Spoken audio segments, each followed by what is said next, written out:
is patriotism Christian? There's a lot written on it. And I want to start out by taking an opportunity to teach hermeneutics. Big word. Study of Scripture. Do you know how many cults, how many crazy ideas, how many absolutely stupid ideas have come out of the Bible because one knucklehead took one verse and ran with it? So much bad stuff has been done in the name of God because people run with one verse. Listen, when you look at a scripture verse, how was it used? What's the etymology of the word? What's the history behind the word? What's the cultural terms that it was lived and used in? What's the correct grammatical view of the word? Now, that being said, Scripture must be balanced with Scripture. Today's message, I want to talk about the middle ground. I want to talk about how do we find the middle ground, because there are some extremes in the Scripture. And if you take those extremes out of context, you have some real nightmare theology when it comes to patriotism. So a writer by the name of Brandon O'Brien, who writes for a leadership journal, a couple years ago put out an article, a position paper, where he took the two extreme views and brought it to the middle ground. Where we're going to end up today is, what did Jesus teach? Okay? But I want to journey through, and it might sound offensive as we're unpacking this. So hold your judgment. I want us to think through as intelligent, rational people some of the knuckleheaded stuff, so we can see how people came to some conclusions that were wrong. But when you bring balance together, it gives us the perspective of coming to the right conclusion.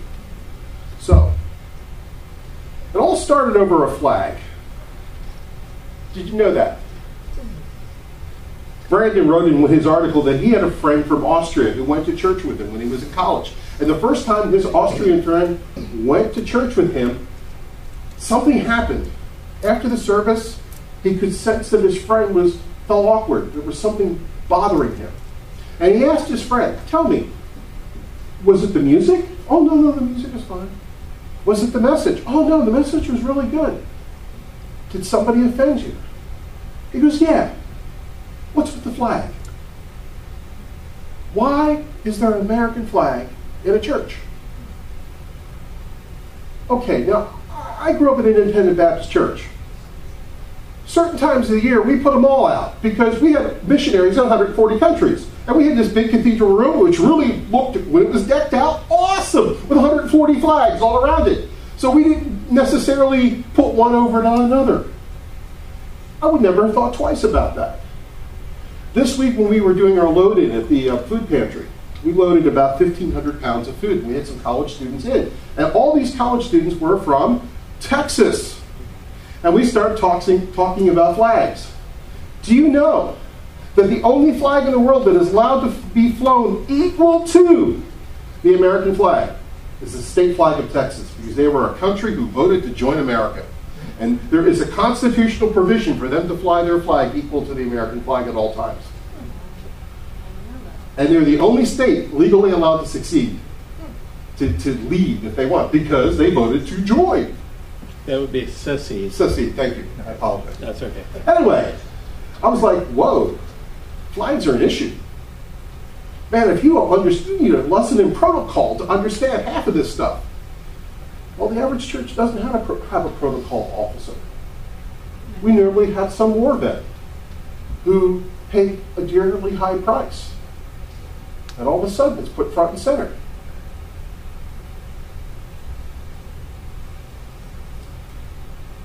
There are degrees of patriotism.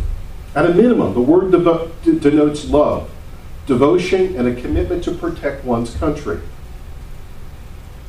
It is surely appropriate for all citizens. However, displaying a flag in a worship service implies that maybe there's something inherently Christian about patriotism. And that's the disputed point. God as a country and allies. I'm glad we no longer live in the Cold War. I'm glad we're no longer in the imperialistic period of our nation. Because when Billy Sunday was an evangelist, and by the way, he did a lot of his evangelism here in Philadelphia, 4 straight years in the same location, he said, and this is scary, thinking about this, Christianity and patriotism are synonymous terms, just as hell and traitors are synonymous.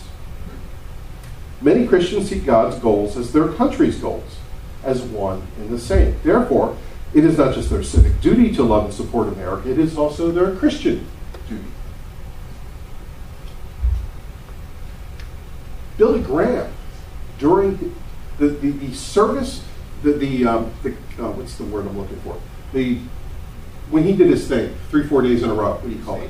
Crusade, yes. He did his Los Angeles crusade in the 1950s, and he was preaching against communism.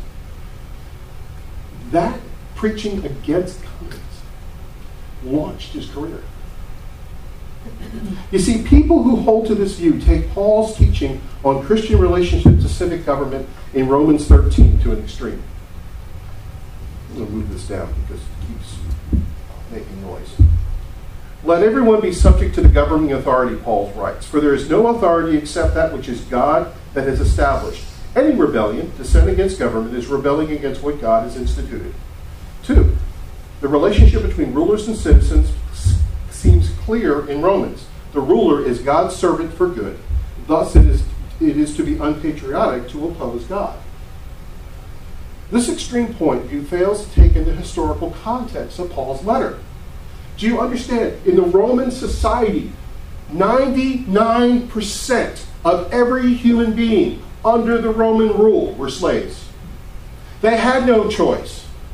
They had no opportunity to disagree or they would be put to death. Ooh.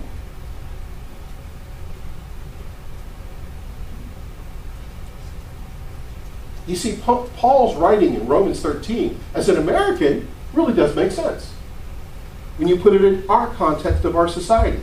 Here we enjoy a constitutional separation of church and state, which means the government doesn't meddle in religious affairs. We elect officials to serve us, to do us good. And we can easily think of these civil servants as God's servants, especially if they are Christians themselves. In fact, we can easily think as our nation as essentially Christian, but it's not. It's a republic. This feeling was particularly strong in America from the early 1920s into the Cold War, when there was a global threat of communism. Evangelist Billy Graham explained during his historical Los Angeles crusade that put him on the map that the only way for America could oppose communism was first to experience spiritual revival. But the trouble in linking patriotism to faith too closely can lead us to believe that in essence being a good Christian means to be a good citizen. The focus of our discipleship then becomes not a spiritual but national. And we begin to view our nation as God's primary way of accomplishing his goals. If you talk to missionaries, one of the biggest faux pas that we have made in Christianity is when we go to a country to evangelize, we also go to Americanize. That's dangerous. It's dangerous. Things were different during the Roman Empire when Paul wrote the book of Romans. He was referring to Roman authorities that were not friendly to Christianity. Paul had a Roman citizenship, but very few people did. Those who didn't enjoyed very few rights. By the beginning of the 2nd century, the Christian community experienced explosive growth, and the Romans were concerned that the sect needed to be crushed and stopped. Polycarp is a perfect example. He was the disciple of John. He was the best-known martyr of this period. Because he was an elderly and saintly man, the soldiers who arrested him wanted to give him a way out of this death penalty. So they told him the only way to escape death was to declare Caesar as Lord. Listen to his answer. He refused. He said, in 86 years I have served Christ. He never did me any wrong. How can I blaspheme my King who saved me? In other words, Polycarp knew that the New Testament commanded that we submit to rulers, whether or not they protect our right to worship as we choose. Paul was arguing, and get this, Paul was arguing that Christians must submit to rulers, even when it costs us our life, even to those rulers who oppose God's plan. We have to take our American view out of the picture when we look at Scripture. We have to look at the historical precedents of the time that it was written. What was the cultural significance? We have to look at what was the context that it was written in.